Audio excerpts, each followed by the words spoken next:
E-handelsbolaget Boozt har rapporterat lite högre vinst för tredje kvartalet samtidigt som man uppdaterar årets prognoser. Och med oss för att prata mer om kvartalet så har jag med mig bolagets vd Hermann Haraldsson. Welcome to EFN, Hermann. Glad you could join us today. Thank you. The numbers were released yesterday evening instead of this morning. What was the reason behind that? The reason was that we did a margin upgraded our EBIT margin from 4.5 to 5% to 5 to 6%. So when you do that, you have to release it immediately. This is why we came out last night. Can you also start by sharing some of the key highlights of the quarter?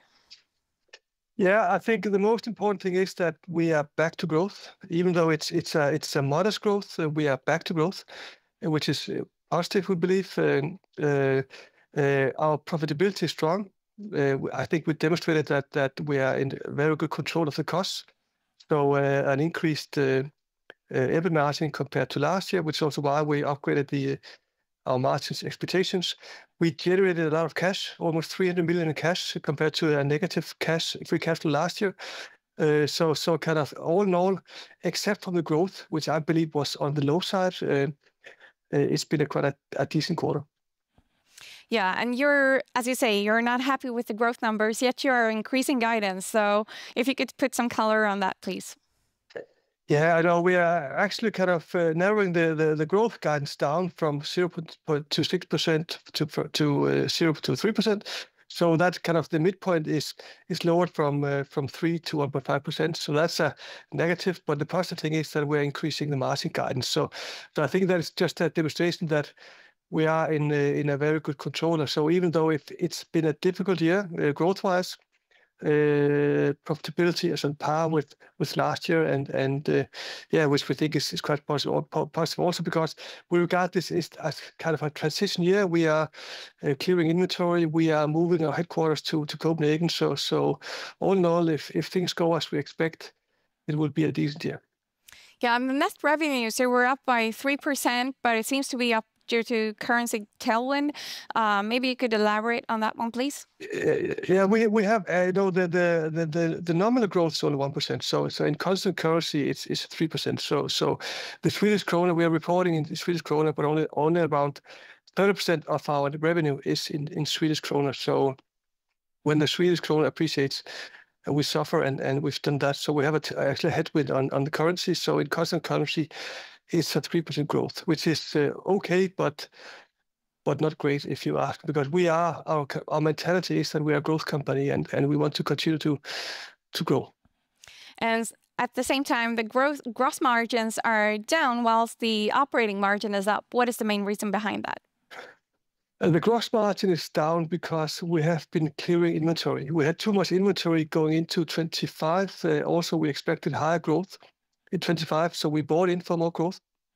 So to avoid having a stock problem, which basically translates into a write-down later, we've been clearing stock during the year, and we've done that successfully, which is also why our free cash flow is high. But at the same time, because we have made very good investments in our infrastructure, driving a better operational performance. So I think that kind of this demonstrates that we are in really good control of our costs and just ready to capture the growth when it comes back. And the operative expenses and the higher focus on costs improved profitability in the quarter. But what measures have contributed positively to the numbers? The two main things are, one is, of course, our investment in the warehouse infrastructure. We have invested even more in automation last year, and we see a payoff now in the quarter. And we also we laid off some staff in the beginning of the year because we could see that technology could do a part of the job. And I think that combination of the warehouse improvements or investments and operational improvements basically gives us higher margin. Of course, also we have done slight savings on marketing costs, but that's always been in the plan that our marketing costs over time should come down. So I think all in all, operations are on a really, really good track. Now we're just waiting for the growth to come back at a higher scale. And how has the ongoing work developed with the inventories and clearances? Inventory is we call it kind of we are right sized with inventory. So I think that the inventory is close to being perfect. If anything, we are actually trying to get hold of more what we call campaign stock, so that we can give even better offer to the customers over the next 3 to 6 months. But the inventory position is good, which is also kind of why we generate so much cash in the quarter and expect to also have a free cash flow of above 500 million SEK for the full year, which is also why we've said that we are going to increase our share buyback from 300 million to 450 million. So kind of all the financial KPIs are looking good if you look at that way. So as I said, the only thing where I'm kind of slightly disappointed is that I would like to grow a bit more. I would like to go back to the geographical breakdown for Boozt.com because I see Denmark is the only country that is actually growing year on year, while Sweden and the rest of Europe came in lower. On the other hand, all countries came in lower versus last quarter on Boozt.com, and it seems lower quarter on quarter and year on year. Could you put some color on the development within the regions? So yeah, we are kind of trying to or making sure that Boozt.com is becoming more premium. So I think that the distinction between the two shops has not been very clear. So we are kind of moving Boozt.com towards a even more premium position, and Booztlet as kind of the outlet channel. Booztlet over the last 12 months has been a big clearing channel for us because of the inventory. And so as they have not been clearing as much in the quarter as before, then the kind of the sales have been down. So I think it's kind of a picture of that we're focusing more on Boozt.com at the moment and elevating that customer experience and the profile of Boozt. But in general, I have to say that we are looking at the group numbers and sometimes circumstances benefit Booztlet, and sometimes it's advancing Boozt.com. So we're more focused on the group revenue, which is trending a bit more positive.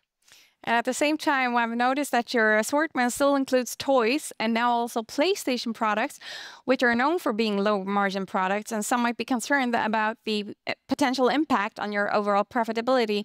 And how do you view those risks and opportunities, and could you also share the strategic thinking behind moving in that direction?